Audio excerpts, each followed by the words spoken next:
السلام علیکم، امید کرتا ہوں آپ خیریت سے ہوں گے۔ جن لوگوں کے پاس اولاد نہیں ہے یا جن عورتوں کو حمل نہیں ہو رہا، یہ ویڈیو خاص طور پر ان کے لیے ہے۔ اولاد ایک ایسی نعمت ہے، انسان اس کے لیے اپنی ہر چیز قربان کرنے کے لیے تیار ہو جاتا ہے۔ میں آج آپ کے لیے ایک ایسی جڑی بوٹی لے کر آیا ہوں جس میں اللہ تعالیٰ نے قدرتی طور پر شفا رکھی۔ جن عورتوں کو حمل نہیں ہوتا یا جو بے اولاد حضرات ہیں، کرنا کیا ہے، آپ نے 140 گرام اشوگندھا گوری لینی ہے، جس سے ہم اشوگندھا بھی کہتے ہیں۔ اس کا پاؤڈر کروا لینا ہے، 20 گرام کی پڑیا بنوا لینی ہے۔ رات کو 1 کلو دودھ کے اندر آپ نے 20 گرام کی ایک پڑیا شامل کرنی ہے۔ اچھی طرح اس کو جوش دینا ہے۔ جب وہ آدھا رہ جائے تو 1 گلاس میاں پی لے، 1 گلاس بیوی استعمال کر لے۔ اس کے ساتھ آپ نے یہ استعمال تب کرنا ہے جب بیوی اپنے مینسز سے فارغ ہو جائے، تب آپ نے اس کا استعمال شروع کرنا ہے اور 7 دن تک ریگولر آپ نے اسی طرح اس کو استعمال کرنا ہے۔ تیز کر دیتا ہے۔ اس جڑی بوٹی میں قدرتی طور پر طاقت ہے کہ یہ آپ کے ایکس کروموسومز کو تیز کر دیتا ہے اور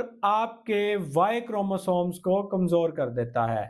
یہ بھی ہوگا اس کے استعمال سے کہ آپ کو بیٹا ہونے کے چانسز زیادہ ہو جائیں گے۔ ٹھیک ہے، اولاد اللہ تعالیٰ کی طرف سے ایک نعمت ہے، ہم صرف کوشش کر سکتے ہیں۔ ہمارا آزمودہ نسخہ ہے، آپ اس کو استعمال کیجئے گا، انشاءاللہ تعالیٰ آپ ہمیں دعائیں دیں گے۔ شکریہ۔